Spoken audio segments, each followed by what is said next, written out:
The opinions expressed on this program are those of the hosts, guests, and callers, and not necessarily those of Salem Communications, staff, management, or advertisers.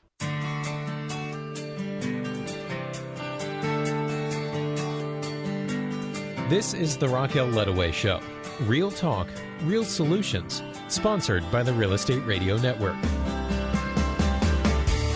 During the next hour, you'll gain valuable insights into real estate and investments from Racquel Ludaway, a Keller Williams Capital Partner and one of Central Ohio's top real estate experts.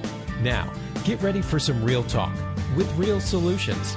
Here's your host, Racquel Ludaway.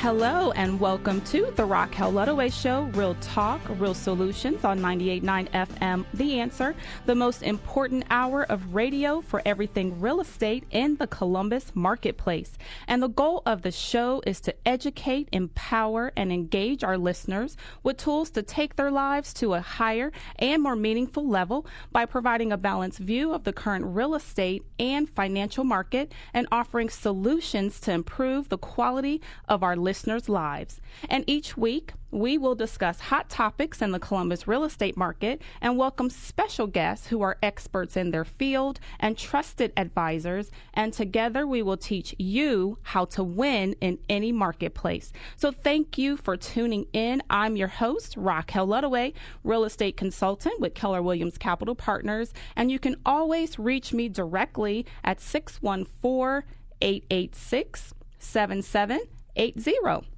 And on today's show, I am welcoming special guests Joel Browder and Al Boddinger from Hondros College of Business. Now, Hondros College of Business is an accredited institution here locally in Westerville, Ohio, and they have campuses throughout all of Ohio, and we'll talk a little bit more about that. Welcome to the show. Thank you. Thank you. All right. So, Al, tell me a little bit about where you think we have been in the past 6 years in the real estate industry. Where has the market been? Well, it's a good question, Racquel. In the past, if you put the slide on the wall of the real estate industry, we have had over the years our ups and downs. 1978, 79, 80, and 81, we had interest rates that got to a 17 and 18% level, but we came out of that fairly soon, and it plunked along really well for a while. And then now the last 6 years was a slump that we went through that we had never seen before. And people ask me all the time, what did we go through? What happened? What caused the last 6 years to be so poor in the real estate market? I'm often asked that. And my response is it's not just one particular thing that put us into the situation we were in. It's a conglomerate. It's a pie. It's a pie graph of many things. First being jobs. Nobody is going to buy or sell a home when they think their job's in jeopardy.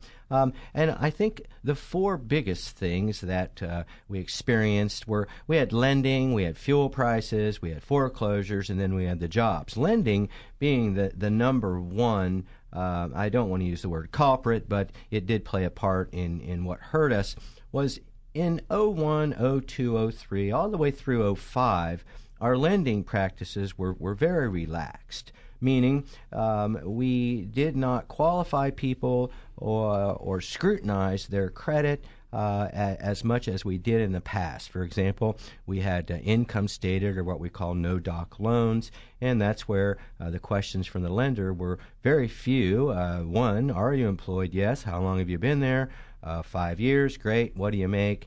And that's about all they asked you, and you were granted a loan. Now, looking back, we probably lent money to people that we probably should have not lent money to. So fuel played the big portion. In America, the way it works is I think $4 is where we were at. We got to $4.15 a gallon back at that time. I think $4 is the real breaking point for our economy, meaning the way it usually works in America is on a Monday morning, the typical housewife will go to the mall and buy children pajamas and shoes and come home that night, and at dinner, the wife might say, or the spouse might say, I bought more shoes today. I've noticed my closet's getting smaller. We need to maybe go look at a bigger house. But when fuel is $4 a gallon, On a Monday, the average housewife or spouse may not go to the mall because that eats up more of your operating money in a family, and she saves her fuel for going to soccer and what she has to do through the week. So fuel was a big thing. And then foreclosures sort of came after the lending practices that we experienced. And, of course, when we fell into the foreclosure market, 11.5 million people have been through a foreclosure, and the government statistics say that we still have another 10 million people poised for foreclosure. But through our help as Ohio licensees with the practice of short sales, we have become more educated on short sales than we have in the past. And, of course, the short sale, anybody that ever did a short sale out there in the industry in the early days know that it could have been a pretty long, drawn-out process. However, it is streamlined more today. We are smarter as an organization of licensees to process short sales, and that does not take as long as it used to. And, of course, the short sale does stave off a foreclosure, and I think they are right on track. I heard a year ago that fourth quarter of this year, the foreclosure numbers will begin to level off, and certainly they have. Not to dismiss them from the problems that we have. They're still out there, and still, as I said earlier, over 10 million people in this country that are poised for foreclosure, and we just need to get to them to get help. By the way, most of the 11 million people that went through foreclosure so far did that with no help from anybody. They did not tell anybody the situation they were in. They sought no help. They merely put their belongings in a U-Haul trailer, pulled it behind their car, and stopped by the bank and put the keys to their house on the bank and said, "I'm sorry, we just can't do this anymore." Mm-hmm. Jobs.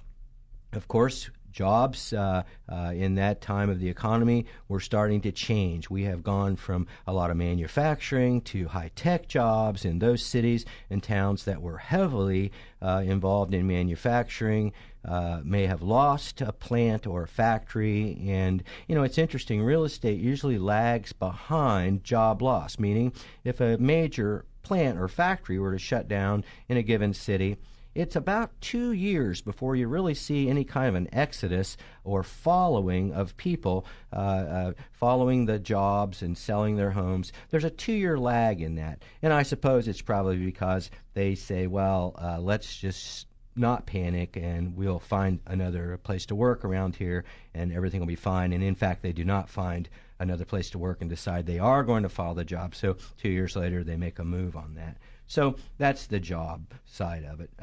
There are many more items to put in the graph of why we had a bad 6 years in the past, but those are the top 4, I think. And again, I'm asked that a lot, and I think those are the ones. So real quickly then, Al, we have about 1 minute to go. Tell me, where do you think the future of the real estate market, now that, you kind of alluded to fuel? When we look at the fuel right now, it's, at record lows, and we see that, the housing market is more people are buying homes right now. So do you foresee the future is bright for the real estate market right now? Yeah, let me touch on that, and then we'll get back at it when we get back here. The greatest example I've ever seen of how the economy works when it comes to the price of fuel is they interviewed a gentleman that owned a gas station. And in his gas station, he had aisles of products you could buy, much like the gas stations you go in and see today, the little quick marts. And he said, Al, he said, when gas is $4 a gallon, people come in and pay for their gas, but they do not go down my aisles and purchase any of my products. But when gas is $2.50 a gallon, they come in, they pay for their gas, and they have enough money left over from that $20 bill that they may stroll my aisles and buy a few things from my store. Mm-hmm. That's really good. So on that note, you're listening to the Racquel Ludaway Show, Real Talk, Real Solutions on 98.9 FM, The Answer. And if you would like more information about the topic discussed on the show today, or you're in the market to buy, sell, or refinance a home, call me at 614-886-7780. That's 614-886-7780. 617-886-7780. As your local real estate expert, I am available to help you with all of your real estate needs, or I will get you connected with anyone who joins our show to help you out in your situation. If you have any questions, give me a call, 614-886-7780, and we will be back from the break with our conversation with Al and Joel.